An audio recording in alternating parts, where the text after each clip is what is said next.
There were 38 people. 38 people who heard her scream, and not one of them called for help. This isn't a story about monsters. It's a story about ordinary people. People like you, people like me, and what happened to all of them the moment they realized someone else was watching too. March 13th, 1964 in Queens, New York. It's 3:15 a.m. Kitty Genovese is walking home from work. She never makes it. She's attacked. She screams. She fights back. The attacker runs and then comes back twice. The whole thing lasts for over half an hour. Later, the New York Times runs a story claiming that 38 neighbors watched from their windows and did nothing. No one called the police. No one intervened. The city's horrified. The world is horrified. Here's where it gets interesting. Because the real question isn't why those people did nothing. The real question is, why does this same thing happen over and over again in crowds all over the world? What is it about the presence of other people that makes us less likely to help?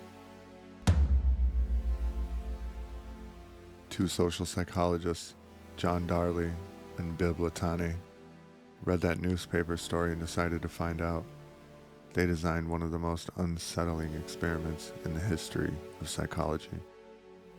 They brought college students into individual rooms and told them they were going to participate in a group discussion over an intercom about the pressures of college life. What the students didn't know, there was no group. The other voices were just recordings. And one of those recordings was scripted to have a seizure. Darley and Latané wanted to see what would happen when a student thought they were the only one listening versus when they thought there were multiple people on the call. The results were stark. When students thought they were alone with the person having a seizure, 85% went to get help. When they thought there were 4 other people on the call, only 31% did anything. Same emergency, same sounds, same stakes.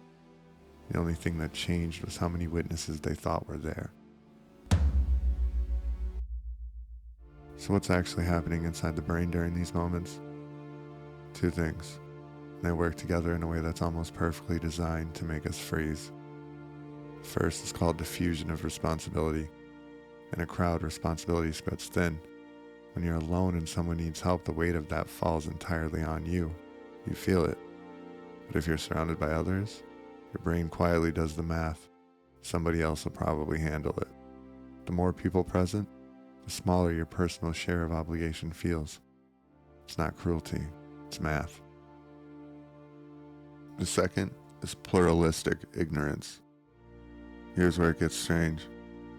When something ambiguous happens, a person slumped on a bench, people arguing loudly, we all look around to figure out what's going on. We read the crowd. If everyone around us looks calm, we decide that it must not be that serious. But here's the twist. Everyone around you is doing the exact same thing. Everyone's looking at everyone else, seeing calm faces, and then concluding it's fine. You're all performing calm for each other, and it's based on nothing. The result? A crowd of internally panicking people who all look like they're totally unbothered. Here's the part that makes people uncomfortable. The bystander effect doesn't just show up in dramatic emergencies. It's not reserved for moments where stakes are obviously life or death. It happens in offices, when someone is being subtly belittled in a meeting and no one says anything. Same thing. It happens in comment sections, when harassment piles up and users scroll past because surely a moderator will deal with it. It happens in classrooms, families, friendships. And it doesn't discriminate by personality, intelligence, or moral character. In the experiments, it wasn't callous people who froze. It wasn't people who lacked empathy. In many cases, the students who didn't intervene showed signs of visible distress, sweaty palms, rapid heartbeat, anxious expressions. They cared, they just didn't act. Because caring isn't enough when the social architecture around you is quietly whispering, "Wait, look around, somebody else has it." Now, there's something else you should know. That original 1964 newspaper story about Kitty Genovese, it wasn't entirely accurate. Decades of later reporting revealed that the 38 silent witnesses framing was significantly exaggerated. The number was disputed. Some people did call the police. The attack wasn't as visible from most windows as the article did imply. The story as told in '64 was, at least in part, a myth. And yet, the psychology it inspired, completely real. The experiments it launched, replicated hundreds of times across dozens of countries. The effect itself, documented, studied, and confirmed in settings far removed from any single crime. The story was flawed. The phenomenon it accidentally uncovered was not. Which raises its own strange question. Does it even matter where a discovery comes from if the discovery itself is true? And that's a question worth talking about later. Here's the part that's actually useful, because the bystander effect, once you understand it, starts to lose its grip. Awareness is the first layer. Simply knowing the effect exists, knowing that your instinct to wait might be the crowd's instinct, not your own, it creates a small but real gap between impulse and action. But awareness alone isn't always enough in the moment. So psychologists have found something more practical: singularity. If you're ever in a situation where someone needs help, don't appeal to a crowd. Don't shout into the open air. Pick one person, make eye contact, point directly at them and say, "You, in the red jacket, call 911.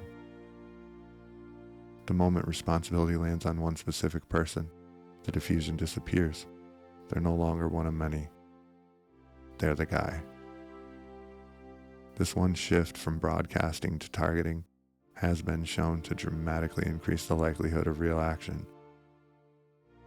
There's a deeper version of this too. In situations that aren't emergencies, in the slower, quieter moments where we watch something wrong unfold and we say nothing, the same logic applies. It's easier to do nothing when you're anonymous in a crowd of observers than when you've made a quiet decision ahead of time that you are the kind of person who speaks up. Identity, it turns out, is one of the most powerful predictors of behavior under pressure.